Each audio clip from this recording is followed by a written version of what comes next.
నాటకాలు ఎట్లా జరిగేటివో అంటే నాటకాలు చూసేటప్పుడు మనం అవన్నిటి గురించి మన కళా బృందం కళాకారులతోటి మీకు పోలీస్ డిపార్ట్మెంట్ తరఫున మన సిపి గారు ఆదేశాల మేరకు అన్ని విలేజ్లలో కండక్ట్ చేస్తున్నాం. కాబట్టి ఇది మీరు ఇంతమంది అటెండ్ అయ్యి ఇంత మంచి ప్రోగ్రామ్ సక్సెస్ చేసినందుకు first of all thank you అందరికీ. ఫస్ట్ ఆఫ్ ఆల్ మనం మెయిన్గా ఇప్పుడు ప్రజెంట్ ఎక్కువ యూత్ ఎక్కువ టార్గెట్ ఉన్నది. ఎందుకంటే గంజాయికి ఎక్కువ అడిక్ట్ అవుతున్నారు. ప్రజెంట్ గంజాయికి ఎక్కువ అడిక్ట్ అవుతున్నారు, ఆల్కహాలిక్ ఇవన్నిటి బారిన పడుతున్నారు. ఫస్ట్ ఆఫ్ ఆల్ మనం ఏం చేయాలంటే దాన్ని ప్రివెంటివ్ చేయాలి. అంటే ఇప్పుడు మన ఇంట్లోనే చిన్నపిల్లలు ఉంటారు, చిన్నపిల్లలు కానీ చదువుకునే పిల్లలు కానీ వీళ్ళు ఏమేమి చేస్తున్నారు, ఎటు వెళ్తున్నారు, ఎటు మీరు అన్నీ అబ్జర్వ్ చేసుకుంటూ ఉండాలి. మనం ఏమేం చేస్తున్నాం, వాళ్ళు పిల్లలు ఏమేం చేస్తున్నారు అని మనం తల్లిదండ్రులుగా మీరు అన్నీ అబ్జర్వ్ చేసుకుంటూ ఉండాలి. వాడు అంటే ఉన్నట్టుండి ఇప్పటిదాకా హుషారు ఉండేవాడు ఒకటేసారి సైలెంట్ అవ్వడు, ఎవరితో మాట్లాడకుండా ఉండడు, చిరాకు పడడు, ఏ చేయాలన్నా కానీ కోప్పడు, మనకి అది కావాలి ఇది కావాలనుకుంటా ఇంట్లో లొల్లి చేసుడు, అవి ఇవి వలగొట్టుడు. ఇట్లాంటి ఏమన్నా మనం డిఫరెంట్ సిమ్టమ్స్ మనం చూస్తున్నామంటే అంటే ఏదో పెడదారిన పడుతున్నాడు అనుకుంటా మీరు కొంచెం ఫస్ట్ మనం అబ్జర్వ్ చేయాలి. మనం అబ్జర్వ్ చేసినప్పుడు దాన్ని ఏం చేయాలనేది మనం ఆలోచించుకోవాలి. ఫస్ట్ అంటే మనం మొక్కలోనే తుంచేయాలి ఏంటి అనేది. ఇప్పుడు మీరు గ్రహించాలంటే అంటే మీరు ఏదైనా గంజాయి తాగుతాడా లేకుంటే ఏదైనా తిరుగుతాడా ఏం చేస్తున్నాడు అవన్నీ మీరు గ్రహించాలంటే వాడిని ఫస్టే చేంజ్ చేయొచ్చు. మనం ప్రివెంటివ్ చేసినామంటే వాడు ఎక్కువ డెప్త్ అంటే ప్రాణం వరకు పోతుంది. ఎందుకంటే మనం గంజాయి తీసుకున్న ఒక క్యాండిడేట్ని చూసుకుంటే నేను భూపాలపల్లిలో వర్క్ చేసినప్పుడు ఒక పర్సన్ వచ్చేసి యాక్సిడెంట్లో చనిపోతే ఆ పర్సన్ వచ్చేసి పోస్ట్ మార్టం చేస్తారు. పోస్ట్ మార్టం చేస్తే 23 ఏళ్ళే ఉంటాడు పిల్లాడు. మొత్తం లంగ్స్ అన్నీ ఖరాబ్ అయి ఉంటాయి. డాక్టరే పరిచయం అవుతాడు, ఏం సార్ వీడు ఇంతగానం మొత్తం లంగ్స్ అన్ని ఖరాబ్ అయ్యాయంటే అది భారీ ఎఫెక్ట్. గంజాయి తీసుకుంటు 23 ఇయర్స్కి అంత ఖరాబ్ అయినాయి అంటే 30 ఏళ్ళ వరకు దేనికి పనికిరాడు. అంటే మన లైఫ్ మొత్తం కొలాప్సే. గుర్తుపట్టవచ్చు. ఇప్పుడు గంజాయి తీసుకుంటే వాళ్ళు ఎట్లుంటారంటే వాడు ఇట్లా నెట్ అయితే పడిపోయేటట్టు ఉంటాడు, పేలిపోయి ఉంటాడు. అంటే వాడిని ఈజీగా గుర్తుపట్టదు, వాని కళ్ళన్నీ ఐస్ అంతా వేరే విధంగా ఉంటాయి. ఇప్పుడు మన ఇంట్లోనే మన పిల్లగాళ్ళని గుర్తుపట్టకుంటే ఇక మనం ఏం చేంజ్ చేస్తాం వ్యవసాయం, అంతేనే కదా. మన ఇంట్లోనే మనం ఫస్ట్ గుర్తుపట్టాలి వాడు ఏం చేస్తాడు, ఏం తిరుగుతాడు. ఇప్పుడు మన యూతే మెయిన్, వాళ్ళు మంచిగా ఉంటేనే దేశం బాగుంటుంది, అంతే కదా. మళ్ళీ మీ ఇల్లు కూడా బాగుంటుంది. వాడు చదువుకునేదైనా బాగుపడితేనే మన ఇల్లు కూడా మంచిగా ఉంటుంది. ఇట్లాంటి వాటికి అడిక్ట్ అయితే ఏమవుతుంది, మధ్యలోనే అయిపోతుంది లైఫ్ పిల్లలకి. కాబట్టి ఇది గవర్నమెంట్ ఇంతగానో బ్యాన్ చేసిందంటే దాని డెప్త్ కూడా మీరు అర్థం చేసుకోవాలి. అదొకటిను మళ్ళీ ఈజీ మనీ మీదే పడుతున్నారు. అంటే కష్టం మర్చిపోతారు. ఈజీ మనీ అంటే ఈ ప్లేయింగ్ కార్డ్స్ అనుకుంటా, గేమ్స్ అనుకుంటా, ఆన్లైన్ గేమ్స్ అనుకుంటా, ఆన్లైన్ బెట్టింగ్స్ ఇట్లాంటి వాటి మీద పడుతున్నారు.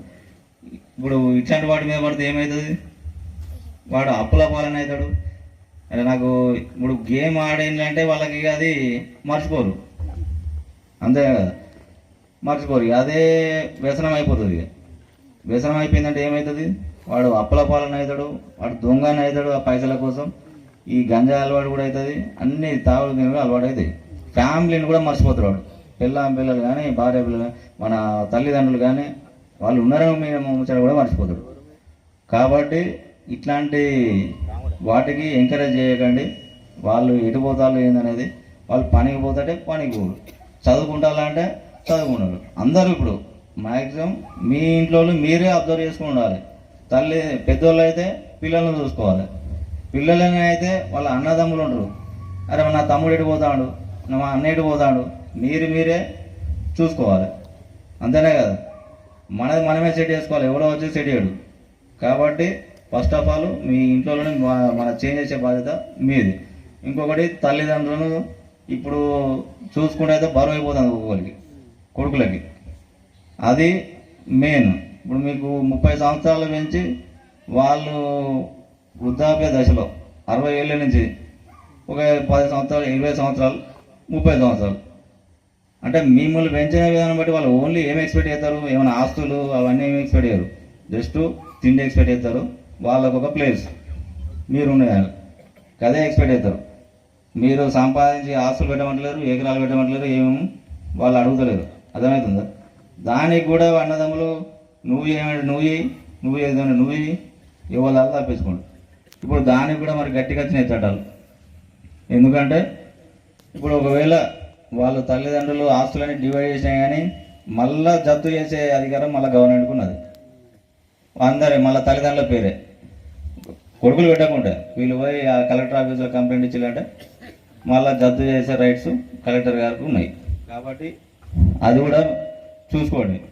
అర్థమవుతుందా? ఇప్పుడు అట్లాంటి చట్టాలు గట్టిగా వచ్చినాయి.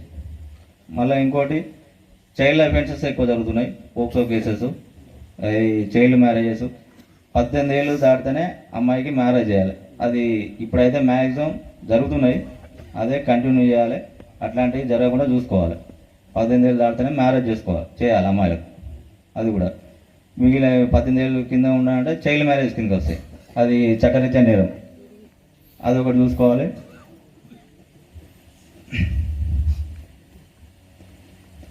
ఓకే, ఇంకొకటి మన ఏరియాలో వచ్చేసి సీసీ కెమెరాలు లేవు.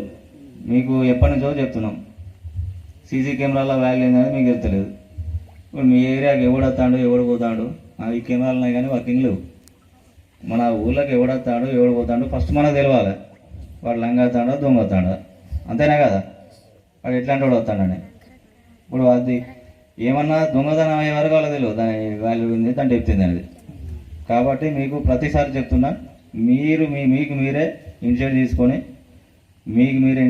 మీరు ఈ ఏరియాలలో మన విలేజ్కి మినిమం ఒక 8 కెమెరాలు అయితే సరిపోతుంది నాకు తెలిసి.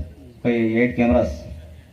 ఆ 8 కెమెరాస్ వాల్యూ ఎంత అవుతుంది మా అంటే 1 lakh to 1,50,000 అవుతుంది. ఇప్పుడు ఇంతమంది వియాపూర్ పర్కపల్లి విలేజ్ ఎంతమంది ఉంటారు మొత్తం, ఎంత లేదన్నా ఓటర్స్, వాళ్ళందరికీ కలిసి తీసుకుంటే ఎంత చిన్న మ్యాటర్ ఇది. మీకు మీరే ఇనిషియేట్ తీసుకోవాలి. అది ఈ పర్కపల్లి యూత్ కూడా మేము కూడా అది ఫాలో అప్ చేస్తాం, కంపల్సరీ పెట్టించినట్టు చేస్తాం. ఒక్క కెమెరా మనకు 100 మంది కానిస్టేబుల్తో సమానం, గుర్తుపెట్టుకోవాలి. ఆడ కెమెరా ఉన్నదంటే మా వాళ్ళు డ్యూటీ చేస్తానంటే లెక్క. ఇప్పుడు ఎట్లాంటి యాక్సిడెంట్ కానీ ఎట్లాంటిది అయినా కానీ, ఏమైనా గుద్ది పారిపోయినా కానీ, ఏమైనా దొంగతనం చేసినా కానీ ఈజీగా ట్రేస్ అవుతాయి. అంటే ఇప్పుడు ఒకడు బుద్ధి పోయిందంటే వాడు వెహికల్ దొరకకుంటే ఏమవుతుంది అనుకుంటారు. ఆ వెహికల్ దొరకలేదనుకుంటే మనకు వాడు ఎవడో తెలియదు, అన్నోన్ వెహికల్ అవుతుంది, ఆ ఇన్సూరెన్స్ కూడా క్లెయిమ్ కాదు, ఆ ఫ్యామిలీకి చాలా నష్టం అవుతుంది. ఇప్పుడు చాలా యాక్సిడెంట్లు అవుతుంటాయి. ఇప్పుడు ఏంటంటే ఒక పర్సన్ చనిపోయినంటే ఇల్లు కూడా మొత్తం మూలగపడుతుంది చెప్పాలంటే. కొన్ని ఇప్పుడు అన్ని కానీ కాదు కానీ కొంతమంది ఒక్క పర్సన్ మీద డిపెండ్ అవుతారు. ఆ పర్సన్ పోయినంటే వాళ్ళ ఇంట్లో 2 ఆడపిల్లలు ఉంటారు కావచ్చు, చిన్నపిల్లలు, వాళ్ళు మొన్న రీసెంట్ మ్యారేజ్ అవుతారు. వీళ్ళు వాళ్ళ పరిస్థితి ఏంది. కాబట్టి ఇప్పుడు ఒక గుద్దిన వెహికల్ ట్రేజ్ అయిందంటే అది వాళ్ళకు ఒక 40-50 లక్షల ఇన్సూరెన్స్ వస్తుంది. 40-50 లక్షల ఇన్సూరెన్స్ ఫ్యామిలీకి వస్తుంది. అంటే వాళ్ళకి అది ఎంత పెద్ద భరోసా. అది గుద్ది పారిపోతే ఆ వెహికల్ మనం పట్టుకోలేము. ఇక వాళ్ళకి ఇన్సూరెన్స్ రాదు, వాళ్ళ ఫ్యామిలీకి న్యాయం చేయలేం. అంటే దాని వాల్యూ అది మీకు చెప్తున్నా, జనరల్గా చెప్తున్నా. మొన్న ఒకసారి అయింది మన మియాపూర్ పెట్రోల్ బంక్, ఇది రేగడమదిగుండ అల్లిపూర్ పెట్రోల్ బంక్ సైడ్ అయింది. ఏది గుద్దిందో తెలియదు, చనిపోయింది పాపం. ఇది పిల్లలు ఉన్నారు, వాళ్ళకి ఏం చేయలేకపోతున్నాం. అంటే అది కూడా మనకు ఏంటంటే మనకు వెహికల్ తెలిస్తేనే వాళ్ళకి ఎంతో న్యాయం చేసినట్టు అవుతుంది, మాకు అనిపిస్తుంది, వాళ్ళకి న్యాయం అవుతుంది. ఇది మనకు ఎందుకంటే ఎప్పుడు వచ్చేది సిచ్యువేషన్ మనం చెప్పలేం, మన చేతులు లేదు. ఎవరికైనా కానీ ఈ పరిస్థితి అది వాళ్ళకు ప్లేస్ అయ్యేటట్టు చేయాలనేది మా బాధ్యత. కాబట్టి ఈ సీసీ కెమెరాలు అనేది ఊళ్ళో కూడా పెట్టుకోవాలి. ఊళ్ళో కూడా ఎట్లా జరిగేది తెలియదు, ఎవడు వచ్చేది తెలియదు, ఎవడు దొంగతనం చేసేది తెలియదు. ఒక పర్సన్ మనకు పలానా పర్సన్ వచ్చిందంటే అరే వీళ్ళు పలానా రూపాయి అని కూడా మనం ఐడెంటిఫై అయితే సరిపోతుంది. కాబట్టి ఆ కెమెరాల ఇంపార్టెంట్ కూడా మీకు చెప్తున్నా. ఓకే,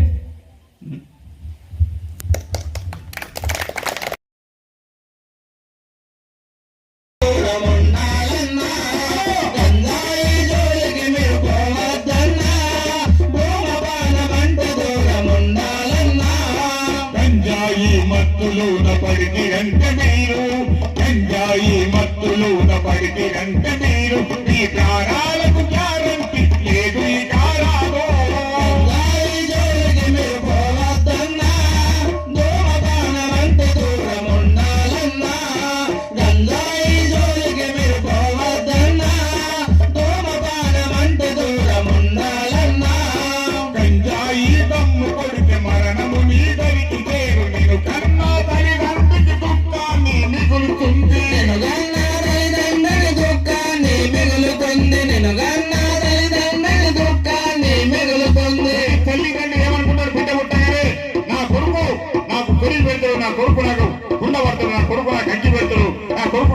చెప్పి ఎంతో సంబరంగా, ఎంతో స్వేచ్ఛావాతావరణంలో ఎంతో గర్వంగా చెప్పుకుంటాను.